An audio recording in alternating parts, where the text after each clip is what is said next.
Hello students. सो मैंने सोचा जब मैं कुछ टॉपिक्स के ऊपर कुछ शॉर्ट वीडियोस बना देता हूँ जहाँ पे मैं तुम लोगों को एक क्विक रिवीजन करवा देता हूँ। ओके, लाइक जो टॉपिक्स से क्वेश्चंस आने का चांसेस है। मैंने ऑलरेडी तुम लोगों के साथ एक वीडियो शेयर किया हुआ है जहाँ पे मैंने तुम लोगों को कुछ असाइनमेंट्स दिया हुआ है, कुछ चैप्टर्स के बारे में बताया हुआ है। Okay, so now since there is not much time left, so क्योंकि किसी स्टूडेंट्स ने मुझे बोला है कि पहले का चीज अभी थोड़ा आउट ऑफ माइंड हो गया है, so I will just give a quick revision to some of the important chapters. Hope that this video will help you, okay, up to some extent. Apart from that, always you should try to solve those questions which have come in the previous year. So in these videos I will just mainly focus on that question which have already come in the previous JEE sessions. Okay, so today the chapter that we are going to discuss is motion in a straight line.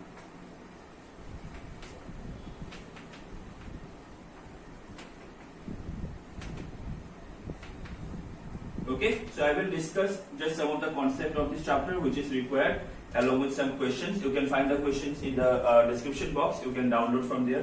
That is one dimension. So I think motion in a straight line तुम लोगों को याद होगा, this is the second chapter of your first year. ठीक है, units and dimension के बाद हम लोग इसी चैप्टर के साथ डील करते हैं। यहाँ पे जो मेन कॉन्सेप्ट है वो आ जाता है हम लोग का speed, velocity, acceleration, then equations of accelerated motion, graphs काफी इंपॉर्टेंट है, then relative velocity, okay, then velocity with respect to gravity, motion of a body under gravity. Okay, so we all know that what is distance. जब भी हम लोग को किसी body का distance निकालने देता है या डिस्टेंस कवर निकालने देता है, हम लोग क्या कंसीडर करते हैं, उसने कहां से शुरू किया और कहां पे खत्म किया, टोटल पाथ लेंथ, है कि नहीं। यहाँ पे हम लोग ये नहीं देखते जो वो कौन सा डायरेक्शन फॉलो कर रहा है। ठीक है, अगर एक बॉडी यहां से शुरू करता है ए से और वो पकड़ लो ये बी है, वो ऐसे गया, फिर ऐसे गया, फिर ऐसे गया, फिर ऐसे गया, फिर ऐसे आया, तो हम लोग टोटल पाथ लेंथ कैसे निकालेंगे, जितना भी डिस्टेंस है उसको टोटल हम लोग प्लस कर देंगे, तो वो हम लोग को क्या देगा, डिस्टेंस देगा। क्यों? क्योंकि डिस्टेंस में डायरेक्शन मैटर नहीं कर रहा है, वो पॉजिटिव में जा रहा है, नेगेटिव की तरफ जा रहा है, ठीक है, या फिर वापस घूम के आ रहा है, ये सब मैटर नहीं करता है। डिस्टेंस क्या होता है, डिस्टेंस हमेशा क्या होता है, डिस्टेंस हमेशा स्केलर क्वांटिटी होता है। नेक्स्ट हम लोग को जो आता है वो क्या आता है, डिस्प्लेसमेंट। डिस्प्लेसमेंट क्या होता है, शॉर्टेस्ट पाथ, है कि नहीं, शॉर्टेस्ट पाथ बिटवीन 2 पॉइंट्स और शॉर्टेस्ट डिस्टेंस बिटवीन 2 पॉइंट्स। तो अगर मुझको इसी का डिस्प्लेसमेंट निकालना होगा तो मैं क्या निकालूंगा, ये वाला डिस्प्लेसमेंट निकालूंगा, है कि नहीं। ये जो डिस्टेंस है इसको कैलकुलेट करूंगा। क्यों? क्योंकि डिस्प्लेसमेंट मतलब क्या है, जो शॉर्टेस्ट डिस्टेंस होगा, शॉर्टेस्ट पाथ होगा, उसी को लेना है कि नहीं। अगर एक बॉडी ऐसे जा रहा है, ए से बी गया 10 मीटर और फिर वो बी से सी वापस आ गया 3 मीटर, तो कहां पे शुरू किया, ए से शुरू किया, कहां पे खत्म किया, सी पे खत्म किया। तो ए और सी के बीच में शॉर्टेस्ट डिस्टेंस कौन सा है, ये वाला कितना आएगा, 10 - 3, दैट मींस 7 मीटर। ओके, फिर हम लोग को यहाँ पे मिलता है एवरेज स्पीड। स्पीड का फॉर्मूला हम लोग को मालूम है क्या होता है, डिस्टेंस बाय टाइम। तो एवरेज स्पीड क्या हो जाएगा, टोटल डिस्टेंस बाय टाइम।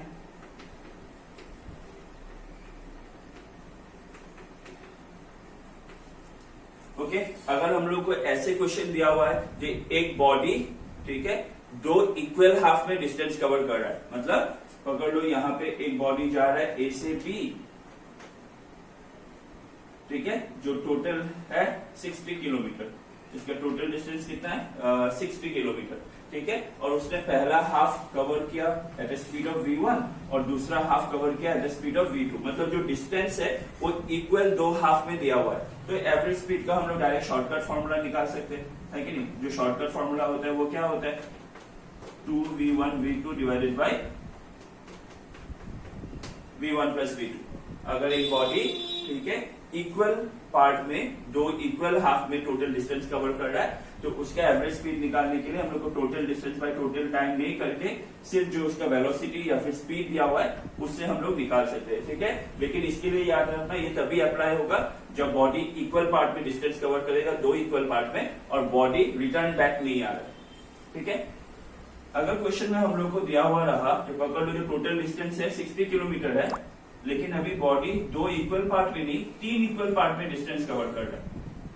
यहाँ पे स्पीड है v1, यहाँ पे स्पीड है v2 और यहाँ पे स्पीड है v3।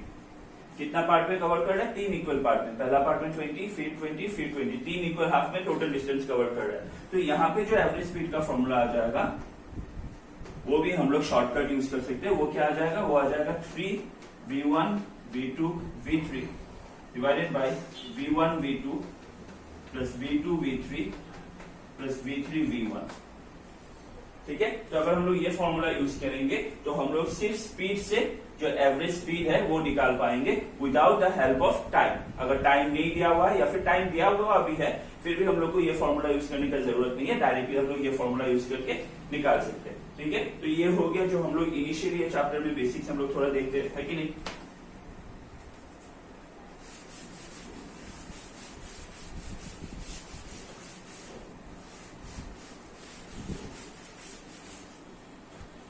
इसके बाद क्या आता है? इसके बाद हम लोग का कुछ इक्वेशंस आता है कि नहीं, equations of accelerated motion. So I hope तुम लोग को याद होगा इक्वेशंस ऑफ एक्सीलरेटेड मोशन में हम लोग को क्या मिलता है? सबसे पहले हम लोग को ये मिलता है v equal to u plus a t. Second हम लोग को क्या मिलता है? हम लोग को मिलता है s equal to u t plus half a t square. Third हम लोग को क्या मिलता है? थर्ड हम लोग को मिलता है v square minus u square equal to twice a s. Fourth formula क्या था? S n. एस एन का फॉर्मूला क्या था? u plus a by two twice n minus one, है कि नहीं। यहाँ पे जो हम लोग एस एन निकालते हैं वो मतलब क्या है? अगर हम मुझको बोला एक बॉडी 1 2 3 4 5 सेकेंड टोटल ट्रेवल किया, तो वो 2 और 3 सेकेंड के बीच में कितना ट्रेवल किया? ओके, 4 और 5 सेकेंड के बीच में कितना ट्रेवल किया? दैट मींस एक पर्टिकुलर सेकेंड में उसने कितना ट्रेवल किया?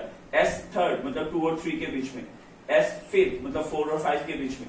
ठीक है, तो उसने कितना टोटल ट्रेवल किया उसी को हम लोग क्या बोलते हैं? उसको हम लोग बोलते हैं एस एन। ठीक है, that mean distance travel in the nth second.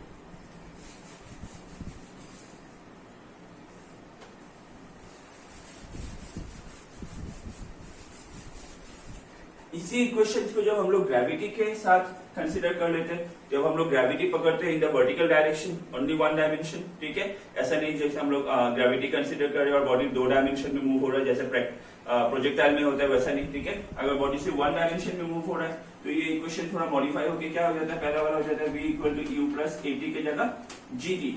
Second h equal to u t plus half g t square. और third v square minus u square equal to twice g h. ये सुनो, now याद रखना हम लोग को g क्या लेना है। ठीक है, क्योंकि यहाँ पे हम लोग जो ये हाइट कंसीडर करते हैं ये क्या होता है? ये नेट डिस्प्लेसमेंट होता है। ठीक है, और कभी कभी हम लोग को ये भी देखना पड़ता है जो बॉडी कैसे मूव कर रहा है, ग्रेविटी का सेम डायरेक्शन में मूव कर रहा है या अगेंस्ट द ग्रेविटी मूव कर रहा है, क्योंकि उसके हिसाब से हम लोग को साइन कन्वेंशन लेना पड़ता है। ओके, अपार्ट फ्रॉम दिस जो हम लोग को और एक इंपॉर्टेंट यहाँ पे टॉपिक मिलता है वो क्या होता है? That is a relative velocity.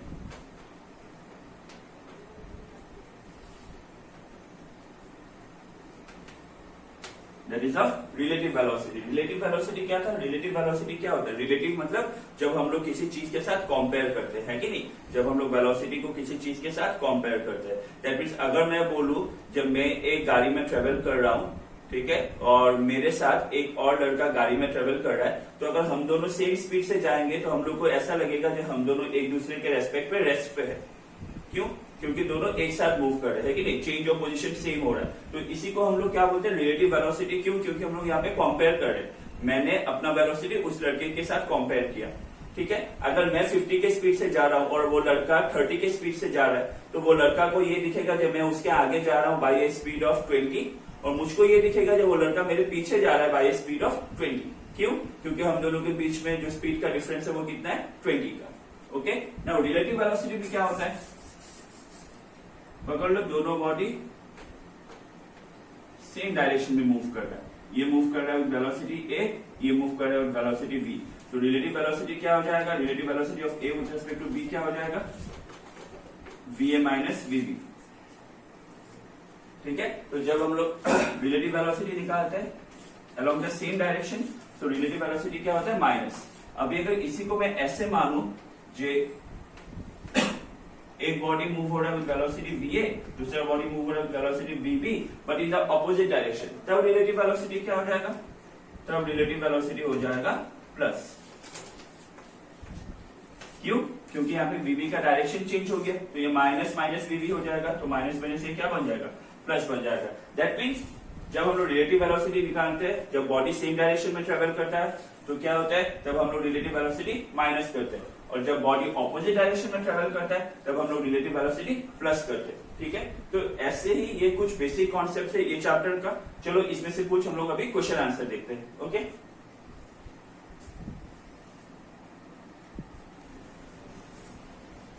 Okay, तो यहाँ पे मैंने तुम लोगों को बोला हुआ है, ठीक है, कि मैंने कुछ क्वेश्चन दिया हुआ है डिस्क्रिप्शन में, जो कि लास्ट ईयर जेडब्ल्यू का क्वेश्चन है। तो सबसे पहला क्वेश्चन देखो क्या दिया हुआ है। A piece of wood of mass 0.03 kg is dropped from top of a 100-meter building. So एक बिल्डिंग है जिसका हाइट दिया हुआ है कितना? 100 मीटर, और यहां से एक वुडन पीस को ड्रॉप किया गया। एक वुडन पीस को ड्रॉप किया गया। जब वुड पीस को हम लोग ड्रॉप करेंगे, ऑब्वियसली इसका इनिशियल वेलोसिटी क्या होगा? 0। ठीक है, एट द सेम टाइम ये bullet of mass 0.02 kg is fired upward. अभी यहां से एक बुलेट फायर किया गया। ये बुलेट कितना वेलोसिटी से फायर किया गया? ये बुलेट फायर किया गया with a velocity of 100 metre per second. Question में बोला है the bullet gets embedded in the wood, मतलब ये नीचे आया वुडन पीस, और ये बुलेट ऊपर गया, और ये दोनों आपस में एम्बेडेड हो गया, मतलब फिक्स हो गया। They will behave like a single body now. ठीक है, the maximum height to which the combined system reaches above the top of the building before falling.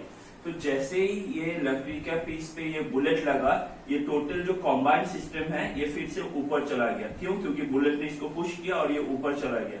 अभी क्वेश्चन में दिया हुआ है ये बिल्डिंग के ऊपर तक गया। ठीक है, बिल्डिंग का जो हाइट है 100 मीटर, उससे थोड़ा ऊपर तक गया और फिर नीचे आना शुरू हुआ। तो नीचे आने से पहले ये बिल्डिंग का कितना ऊपर तक गया, हम लोग को वो हाइट निकालना है। ठीक है, तो सबसे पहले यहां पे देखो, हाँ ये इस तरफ आ रहा है और ये ऊपर की तरफ जा रहा है कि नहीं? तो अभी ये दोनों यहां पे आके मीट करेगा। बात समझो, ये टोटल डिस्टेंस कितना है? 100। तो ये वुड जितना भी डिस्टेंस कवर करेगा और ये बुलेट जितना भी डिस्टेंस कवर करेगा बिफोर मीटिंग, वो प्लस करने से कितना आएगा? 100 ही आएगा, है कि नहीं? तो डिस्टेंस कितना आएगा? 100 आएगा। इसका इनिशियल वेलोसिटी 0, इसका इनिशियल वेलोसिटी 100, तो दोनों का रिलेटिव वेलोसिटी कितना आएगा? रिलेटिव वेलोसिटी ऑब्वियसली 100 ही आएगा। क्यों? क्योंकि एक का 0 है। सो टाइम कितना आ जाएगा? हम लोग को मालूम है speed equal to distance by time होता है, तो टाइम इक्वल टू क्या हो जाएगा? 100 by 100, दैट मीन्स 1 सेकेंड। बात समझ में आया? मतलब ये वुड और ये, ठीक है, 1 सेकेंड बाद आके यहाँ पे मीट करेगा, क्योंकि दोनों का टाइम टेबल तो सेम ही रहेगा ना। So they will meet after how much time? 1 second. ठीक है, अभी हम लोग पहले ये निकाल लेते हैं कि 1 सेकेंड में ये जो बुलेट है, ये बुलेट कितना दूर ट्रेवल किया। Okay, so distance covered by bullet in 1 second. तो कैसे निकालेंगे? S equal to ut plus half gt square, है कि नहीं? सो यहां पे S, इसका इनिशियल वेलोसिटी कितना है? 100। t कितना मिला? 1। g ये ऊपर की तरफ जा रहा है कि नहीं, अगेंस्ट द ग्रेविटी, तो g नेगेटिव ले लिया, तो ये कितना आ जाएगा? Half into 10 into 1 square. That means कितना डिस्टेंस कवर करेगा? ये कवर कर लेगा 100 और ये हो जाएगा 95 मीटर। ठीक है, तो बुलेट कितना डिस्टेंस कवर करेगा? बुलेट कवर करेगा 95 मीटर, मतलब ये बुलेट जाएगा ऊपर 95 मीटर, ये वुड आएगा नीचे 5 मीटर, तब जाके ये मीट करेगा। तो ग्राउंड से बुलेट कितना ऊपर गया? 95 मीटर। ठीक है, अभी ये जो वुड है, वुड यहां पे जब स्ट्राइक करेगा, इसका कुछ फाइनल वेलोसिटी होगा। सो फाइनल वेलोसिटी निकाल लेते हैं। फाइनल वेलोसिटी ऑफ वुड कैसे निकालेंगे? v equal to u plus g t. So v u क्या था 0, यहाँ पे आ गया 10 इंटू टी, मतलब ये कितना देर ट्रेवल किया 1 सेकेंड, तो फाइनल वेलोसिटी इसका कितना आ गया 10 मीटर पर सेकेंड। सिमिलरली ये जो बुलेट है इसका भी कुछ फाइनल वेलोसिटी होगा। So final velocity of bullet, ठीक है, कितना हो जाएगा v equal to u minus g t, क्योंकि ये अगेंस्ट द ग्रेविटी जा रहा है, तो ये आ जाएगा v, ये था 100 माइनस 10 इंटू 1 10, हम लोगों ने ग्रेविटी 10 पकड़ा, तो v कितना आ जाएगा 90 मीटर पर सेकेंड। तो यहां तक समझ में आया? हम लोगों ने ये जो दोनों जब आपस में टकराएगा इसका वेलोसिटी फाइनल निकाल दिया, इसका वेलोसिटी फाइनल निकाल दिया, ये कितना डिस्टेंस ऊपर गया, ये कितना डिस्टेंस नीचे आया, ये कितना आएगा 5, ये निकाल लिया, ठीक है। अभी हम लोग मान के चल रहे थे ये दोनों आपस में टकरा गया and now they have combined, that means now they are behaving like a single body. Okay, so जब दो चीज आपस में टकरा के एक सिंगल बॉडी जैसे बिहेव करता है, then what we have to consider? We have to consider total momentum. Remember, we have to consider momentum. Now by conservation of momentum we know that what the total momentum before collision and total momentum after collision should be equal. So before collision m1 v1 plus m2 v2, after collision दोनों body एक साथ चिपक गया, that means m1 plus m2 into v, v हो गया दोनों का common velocity, जिससे ये फिर से ऊपर जा रहा है। अभी देखो, हाँ, एक बॉडी ऊपर से नीचे आ रहा है और दूसरा बॉडी नीचे से ऊपर जा रहा है, that means दोनों का वेलोसिटी का डायरेक्शन अलग है। तो हम लोग अभी कंजर्वेशन ऑफ मोमेंटम के लिए मान लेते हैं जो ऊपर की तरफ वेलोसिटी प्लस है और नीचे की तरफ वेलोसिटी क्या है माइनस है, ठीक है। तो m1 मतलब हो गया ये बुलेट का, तो बुलेट का मास कितना दिया हुआ था? बुलेट का मास दिया हुआ था 0.02 kg और बुलेट का फाइनल वेलोसिटी हम लोगों ने निकाल लिया था, कितना था? बुलेट का फाइनल वेलोसिटी था 90, ठीक है। बुलेट किस तरफ जा रहा है? ऊपर की तरफ, तो हम लोग प्लस लिया।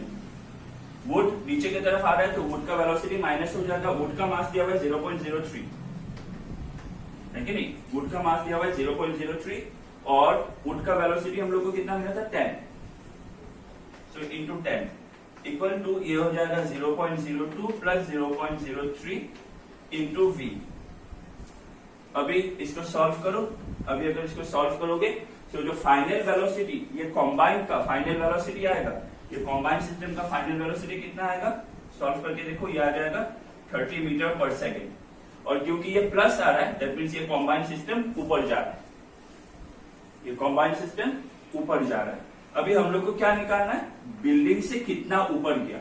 सो therefore h equal to ut plus half gt square. ये हम लोग क्या ले रहे हैं? ये जो कॉम्बाइंड है इसका कितना हाइट गया वो ले रहे हैं हम लोग। अच्छे से समझना, हाँ, इनिशियल वेलोसिटी इसका 0 था, है कि नहीं? ठीक है। अच्छा, इससे तो नहीं निकलेगा, ये वाला फॉर्मूला यूज कर दो, इससे आ जाएगा v square minus u square equal to twice gh, ठीक है। तो इनिशियल वेलोसिटी 0 था, ये हो गया v square equal to twice gh। तो h इक्वल टू क्या आ जाएगा? v स्क्वायर मतलब हो गया 30 स्क्वायर 900 और ट्वाइस g मतलब हो गया 20, तो 900 को 20 से काटोगे, है कि नहीं? तो यहाँ पे कितना आ जाएगा हम लोग का? आ जाएगा 45 मीटर। अभी अच्छे से समझो, हाँ, बुलेट नीचे से कितना ऊपर गया? 95 पे जब बुलेट आके इसके साथ लग गया तो ये जो कॉम्बाइंड सिस्टम है ये और कितना ऊपर गया? ये और ऊपर गया कितना? 45।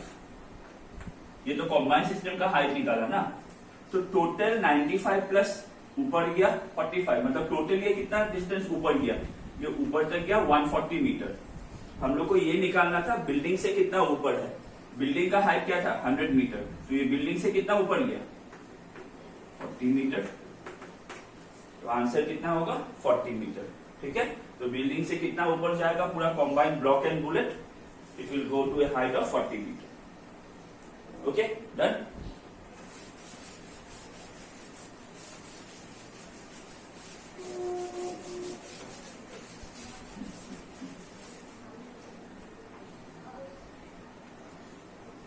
क्वेश्चन नंबर 2 देखो. A passenger train of length 60 meter travels at a speed of 80 km per hour. Another freight train of length 120 meter travels at a speed of 30 km per hour. The ratio of time taken by the passenger train to completely cross the freight train when they are moving in the same direction and when they are moving in the opposite direction. तो यहाँ पे हम लोगों को क्या दिया हुआ है, हम लोगों को यहाँ पे डिस्टेंस दिया हुआ है और हम लोगों को यहाँ पे स्पीड दिया हुआ है और हम लोग को बोला है एक बार दोनों ट्रेन ऑपोजिट डायरेक्शन में मूव कर रहा है, एक बार सेम डायरेक्शन में मूव कर रहा है. तो हम लोग को रेशियो ऑफ टाइम निकालना है. ओके, बात समझ लो. ये एक ट्रेन है और ये एक ट्रेन है. ठीक है, जब ट्रेन कंप्लीटली एक दूसरे को क्रॉस करेगा तो टोटल डिस्टेंस कवर कितना होगा? इट विल बी हमेशा, it will be always the total length of both the train. ये ट्रेन जितना लंबा है और ये ट्रेन जितना लंबा है, दोनों क्रॉस करके जितना मिलके प्लस होगा, that one will be the total distance.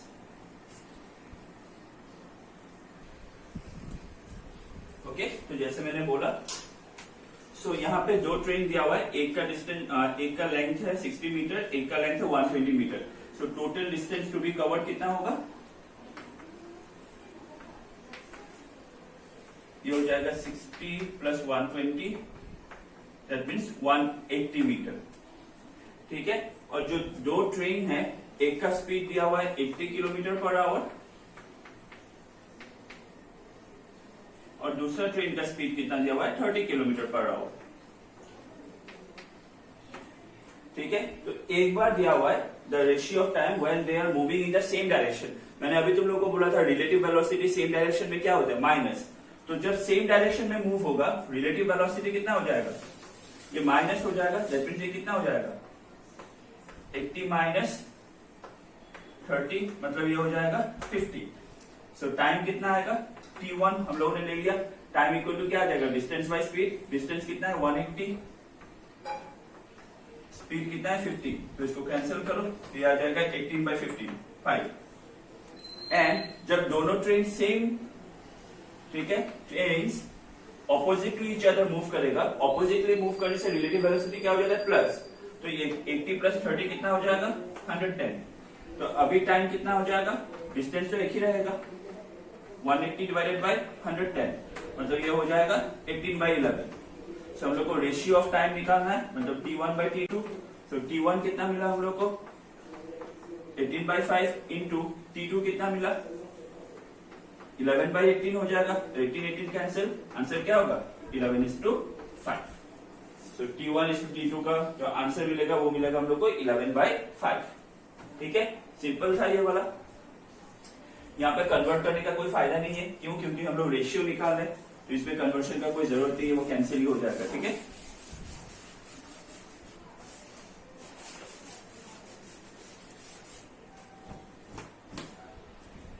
Next question देखो, नंबर 3 देखो.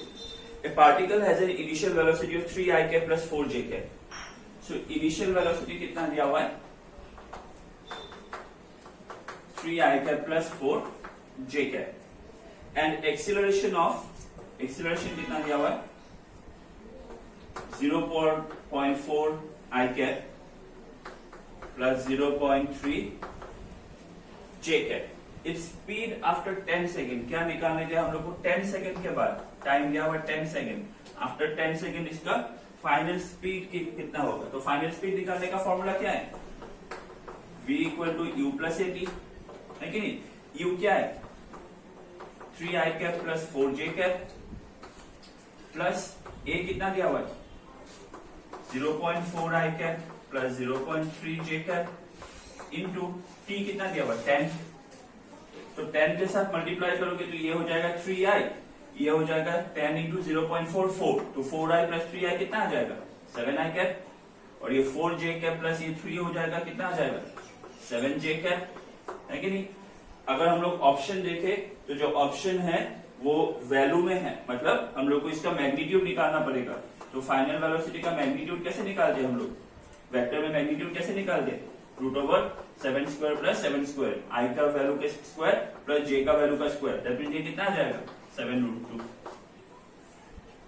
तो इसका आंसर आ जाएगा option number D, that means 7√2. Okay, तो ये हो गया क्वेश्चन नंबर 3 का आंसर।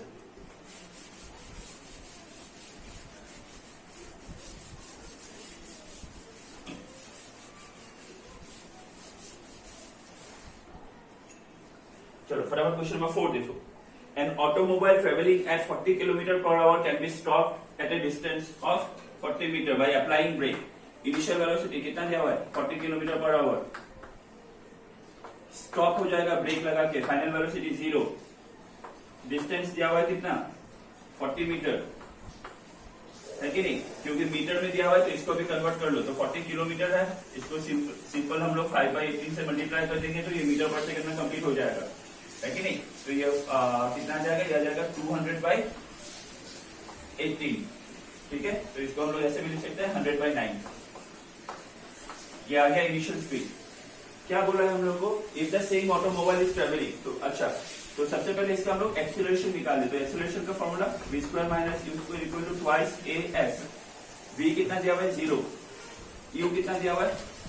100/9। दैट मींस ये हो जाएगा 100/9 81। क्यों? क्योंकि ये वो है ना, 1 2 3 4 0 हो जाएगा स्क्वायर करने से, इक्वल टू ट्वाइस s कितना दिया हुआ?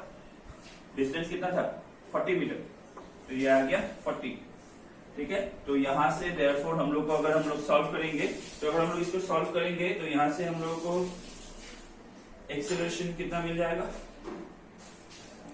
अच्छा, यहाँ पे वैल्यू दिया हुआ नहीं है, तो हम लोग को एक्सीलरेशन अगर हम लोग को सॉल्व करना है तो ये कितना आ जाएगा? ये आ जाएगा 1 2 3 4, और यहाँ पे आ जाएगा 42 जाए 80, तो ये आ जाएगा 80 × 81, ठीक है? ये आ जाएगा एक्सीलरेशन।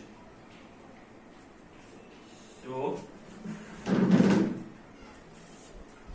इसको ऐसे रख देते हैं हम लोग, ठीक है? या फिर अगर इसको हम लोग कैलकुलेट करेंगे तो कैलकुलेट करने से क्या हो जाएगा? ये 0 0 कैंसिल हो जाएगा, एक्सीलरेशन हो जाएगा -1000/8 × 81, ठीक है?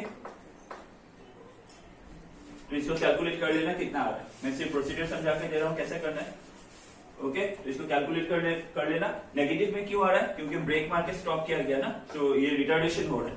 अभी केस 2 पे आ जाओ। केस 2 पे क्या बोला? If the same automobile is travelling at A speed of 80, तो अभी इनिशियल वेलोसिटी कितना हो गया? 40 की जगह 80 हो गया,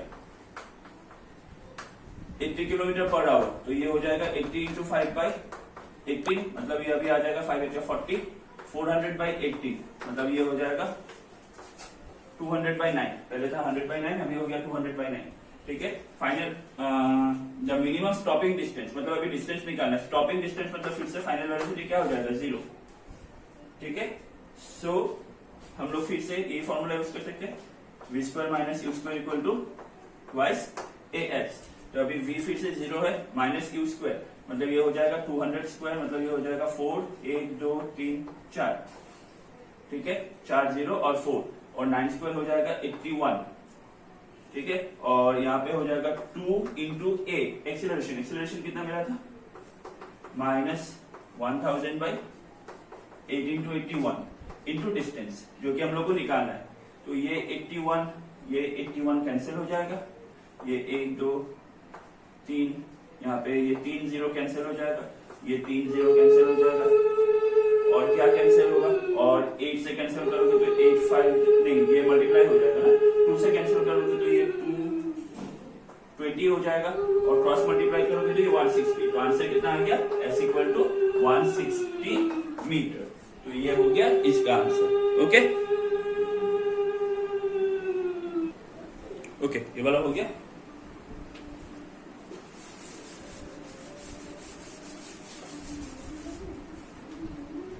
नेक्स्ट क्वेश्चन नंबर 10 देखो। हाँ, अच्छा 10 तो वो क्या बोलते हैं इसको, ट्रू एंड फॉल्स टाइप का है, वो नीचे अच्छा एक बार देख लेना, शायद यहाँ पे 2 बार क्वेश्चन 10 आ गया होगा, ठीक है? आई एम नॉट श्योर, तो एक बार चेक कर लेना, क्वेश्चन 9 या 10 ऐसा कुछ होगा, ठीक है? क्वेश्चन ये वाला है, a ball is release from the top of a tower of height 8, it takes t second to reach the ground, what is the position of the ball in t/3 second? तो question में बोला है एक tower है जिसका height है 8, top of the tower से एक बॉल को रिलीज किया गया जो पूरा ग्राउंड पे आने के लिए टी टाइम लेता है, ठीक है। सो t/3 टाइम पे ये बॉल का पोजीशन कहां पे होगा ये हम लोग को निकालना है।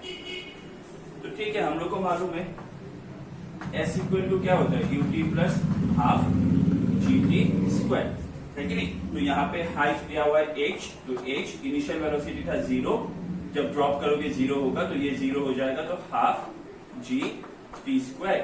दैट मीन्स यहाँ पे हम लोग को मिलेगा 2h equal to gt square. ये हो गया इक्वेशन नंबर 1, जब बॉल ऊपर से पूरा ग्राउंड तक आया। अभी हम लोग को कौन से पोजीशन पे निकालना है, at t equal to t/3। So t/3, sorry call आ गया, ठीक है। तो अभी हम लोग को t/3 पे निकालना है, तो सेम फॉर्मूला g t के जगह अभी हो जाएगा t/3 होल स्क्वायर, ठीक है। तो ये हो गया s, मतलब अभी जो हाइट है वो हम लोग को निकालना है, ये मैंने h डैश ले लिया। इनिशियल वेलोसिटी हो जाएगा, ये क्या हो जाएगा 0, हाफ g, और ये हो जाएगा t स्क्वायर बाई 9। तो ये ट्वाइस h को इस तरफ ले आओ, ठीक है। तो ये आ जाएगा 2h डैश, रफ कर देता हूं,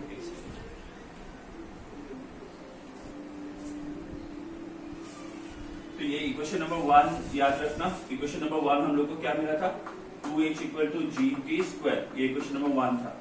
अभी ये हो जाएगा 9 2 18, ठीक है। तो इसको ऐसे लिख सकते हैं ना, ये हो जाएगा 18h डैश इक्वल टू क्या बचा यहाँ पे gt स्क्वायर। ये हो गया इक्वेशन नंबर 2। तो इक्वेशन 1 और 2 देखो, दोनों को कंपेयर करेंगे तो gt स्क्वायर मतलब मैं लिख सकता हूँ ना twice h equals to 18h dash, मतलब h डैश इक्वल टू क्या हो जाएगा h/9, है कि नहीं। h डैश इक्वल टू ये 9 आ जाएगा, तो ये हो जाएगा h/9। मतलब समझो t/3 टाइम पे ऊपर से वो कितना डिस्टेंस कवर कर लिया, उसने डिस्टेंस कवर कर लिया h/9। लेकिन हम लोग को ये निकालना है ग्राउंड से कितना ऊपर है, तो ग्राउंड से कितना ऊपर होगा h माइनस h/9, मतलब ये हो जाएगा 8h/9, ठीक है। तो कौन सा ऑप्शन आएगा, ये आ जाएगा option C, 8h/9 from ground. Okay, चलो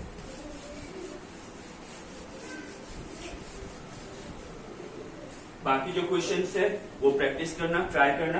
अगर किसी का आंसर नहीं मिले और आंसर चाहिए तो मुझको एक बार पर्सनली मैसेज कर देना, ठीक है।